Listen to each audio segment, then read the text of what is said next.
Ei, me fala uma coisa, qual a importância do nosso corpo? O nosso corpo tem alguma utilidade para a Bíblia? Esse corpo, ele é um corpo de pecado ou não? Ele é templo do Espírito Santo? Realmente esse corpo tem alguma importância para Deus? Esse corpo vai morar na eternidade? Essas e outras coisas serão respondidas nesta videoaula, então não percam!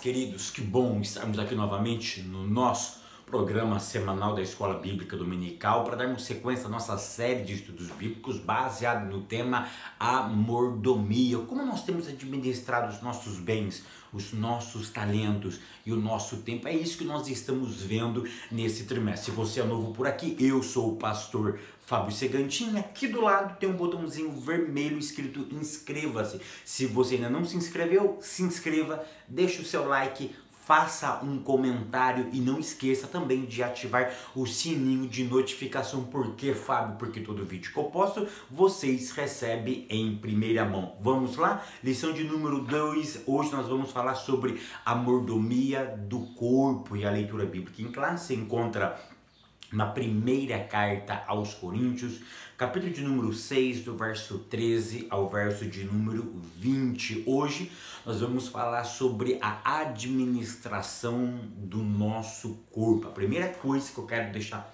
muito bem claro, que o nosso corpo, ele tem uma grande importância. Você já viu aquelas pessoas que dizem, não, fique tranquilo, porque Deus só quer o nosso coração? Essa teologia, essa ideia, ela não é verdade, ela não é absoluta. Deus não se importa somente com o meu sentimento, mas Ele se importa com a minha matéria. Eu vou repetir, Deus se importa com a minha matéria, com o meu corpo. Tá? Essa é uma teologia renegada, mas verdadeira nas Sagradas Escrituras. Tópico primeiro diz assim: a dimensão material do corpo. No primeiro tópico, nós vamos falar um pouquinho sobre o corpo do ser humano, a dimensão, a grandeza deste corpo.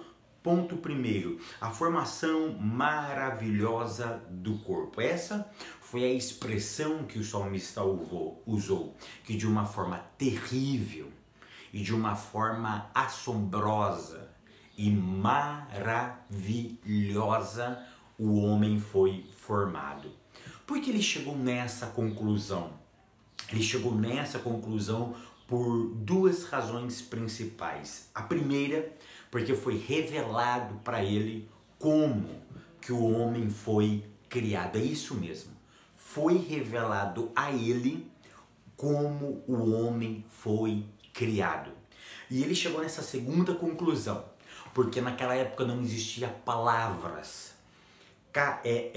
técnicas, não existia ainda uma metodologia científica para explicar de forma plausível, de forma inteligente, de forma minuciosa, como que o homem tinha sido formado.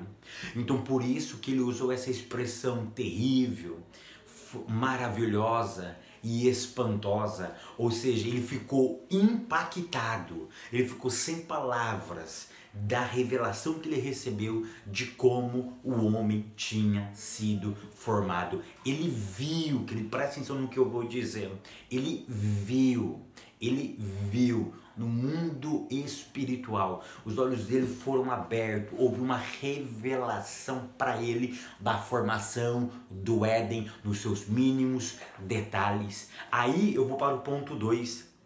O ponto 2 vai falar sobre a estrutura do corpo humano, ou seja, esse complexo, esse ser humano foi revelado nos detalhes, vamos dizer assim, para o salmista. E o salmista ficou assim impactado de ver como que o ser humano foi criado. Uma coisa que eu preciso deixar muito bem claro, que eu já falei isso 1 milhão de vezes e volto a repetir, Deus não cria um boneco de barro. Eu já cansei de ver pregadores falando isso. Deus fez um boneco de barro e soprou nele o fogo da vida. Não, Deus não cria um boneco de barro. Deus cria o homem. E o verbo aqui no hebraico é pensar antes de fazer. Eu vou repetir, anota aí. O verbo fazer, quando Deus diz façamos o homem. O verbo ser, façamos o homem, a nossa imagem conforme a nossa semelhança. Fazer aqui é pensar antes de realizar, é calcular, é arquitetar, é planejar antes de fazer alguma coisa. Você não foi obra do acaso, você foi algo planejado por Deus. Você não é um boneco, porque um boneco não tem 96.500 quilômetros de veia e artéria. O boneco não pode ser um boneco porque você não foi milimetricamente calculado. Ou seja, você foi calculado nos mínimos detalhes. Ou seja, tudo que você foi pensado por uma mente inexplicável. E só para você ter um pouquinho da estrutura que o nosso próprio autor coloca aí, só de veia, nós temos veias e artérias e vasos sanguíneos, nós temos 96.500 quilômetros, 96 mil, quase 97 mil quilômetros. Sabe o que é isso, queridos? Imagine, sabe, o planeta Terra, se nós fôssemos pegar o que tem dentro de mim, dentro de você, e desse uma volta no planeta Terra, daria cerca de quase 8 voltas o que você tem de veia, de artéria e de vasos sanguíneos. Você consegue entender isso? Que está dentro de você, se esticar, vai dar aproximadamente 8 vezes uma volta no planeta Terra. É como se você pegasse o planeta Terra e brincasse de amarrar, de enrolar linha para depois soltar uma bela de uma pipa. Você consegue entender essa proeza, essa grandeza do nosso corpo como ser humano? Ponto 2, tópico segundo, a dimensão espiritual do corpo. Ponto 1, o corpo segundo as escrituras. 1.1, o corpo de pecado. Querido, qual é a ideia aqui? Esse corpo meu, ele é um corpo de pecado? O que o apóstolo Paulo quis dizer quando ele disse que o nosso corpo é o corpo do pecado? Quando ele usa a expressão corpo do pecado, presta atenção, a ideia aqui, que o nosso corpo não é do pecado, mas ele foi afetado pelo pecado. Ou seja, a ideia aqui é que o nosso corpo foi afetado pelo pecado, porque o nosso corpo ele era santo, ele era sagrado, ele foi construído, arquitetado pelo próprio Criador. Então a expressão corpo do pecado significa afetado pelo pecado. A ideia é a mesma do ponto... depois eu entro nesse ponto. 1.2, a expressão casa terrestre. Qual é a ideia aqui? A ideia de algo passageiro, algo momentâneo, algo que vai desfazer, porque ele não está dentro da sua, olha a palavra que eu vou usar, originalidade. O corpo nosso ele é sagrado, mas ele foi afetado pelo pecado. Por isso a expressão, como a expressão? Corpo de pecado. Tá? Aí a nossa casa ela é terrestre, ou seja, ela é passageira, ela é momentânea, porque ela precisa voltar na originalidade. E para ela voltar na originalidade, esse corpo precisa morrer. Ok? Maravilha? Entendeu essa ideia? Aí vem a terceira ideia, 1.3. O nosso corpo ele é templo do Espírito Santo. Aí é a mesma ideia do item 1, mas de forma antônimo, de forma contrária. Se a primeira ideia é que o corpo foi afetado pelo pecado, o nosso corpo também, ele vai ser afetado nessa terra pela glória de Deus. Por isso que o autor diz que o nosso corpo ele é templo, ele é morada, ele é habitação do Espírito Santo. Você conseguiu entender essa ideia? Qual é a ideia aqui? Ele é afetado pela glória, ou seja, nesse tempo transitório. Ele pode ser morada do pecado, mas ele pode ser também morada do Espírito Santo. Ou seja, nesse período transitório de voltar à originalidade, ele pode ser afetado pela glória de Deus. É essa a ideia que nós temos que pegar aqui. Ponto 2. Pecados contra o corpo. Nosso autor vai falar sobre 3 tipos de pecados que afetam o nosso corpo. Prostituição, dentro da prostituição ele coloca prostituição, adultério e fornicação. Tudo isso está relacionado ao ato sexual. Prostituição é quando você se vende o seu próprio corpo. Adultério são relacionamentos extraconjugal. Eu, casado, saindo com uma outra moça, com uma outra mulher, cometo um adultério. E a fornicação são relacionamento entre jovens. Maravilha? 2.2 Homossexualidade. Queridos, a homossexualidade ela é pecado. Por quê? Porque a Bíblia nos recomenda que o homem tenha relação apenas com o sexo oposto e não com o sexo igual. Por quê? Uma razão simples e objetiva. O ser humano foi criado para procriar, tá? para gerar outra pessoa. E pessoas do mesmo sexo não têm a capacidade de gerar. Se não tem a capacidade de gerar, ele não cumpre esse mandamento. Se ele não cumpre o mandamento, ele peca. É óbvio. É óbvio. Quando eu não cumpro o mandamento, eu peco. Tá? E então é pecado ter relação homossexual. Maravilha? E temos aqui a transexualidade, que é um tema que eu não vou comentar, porque ele é um tema complexo. Nós precisaríamos ter um momento especial, específico, para comentar um pouquinho sobre o que é a transexualidade. Maravilha? Mas vocês ficam tranquilos que isso não tem afetado muito a igreja ainda, tá? Isso existe há muitos anos, mas muitas pessoas ainda na igreja isso ainda não emplacou, não está assim notório, mas qualquer dia desses eu vou gravar um vídeo especial falando sobre a transexualidade para que você possa entender o que é, para depois analisar ela à luz às Sagradas Escrituras. Maravilha? Ponto 3. A santificação do corpo. 3.1. Meios da santificação que vem da parte de Deus. Queridos, aqui o nosso autor vai dizer que o nosso corpo precisa ser santificado. Tá? Ou seja, não existe santificação somente para o espírito ou somente para a alma, para aqueles que são tricotômicos. E não existe santificação somente para o espírito, tá? Para aqueles que são dicotômicos, ou seja, tanto a matéria quanto o espírito precisam ser afetados pela santidade. E como que o nosso corpo, neste caso, ele é afetado pela santidade? Como eu santifico o meu corpo? O nosso autor dá várias razões ou vários meios pelos quais nós seremos santificados, mas eu quero resumir em uma palavra: como que eu me torno santo no meu corpo? Qual é o meio em que eu torno santo o meu próprio corpo? Por meio eu vou resumir em uma palavra: pela palavra. Queridos, Jesus santifica? Santifica. O Espírito Santo santifica? Santifica. Mas o que me torna verdadeiro, o que me torna santo é a palavra.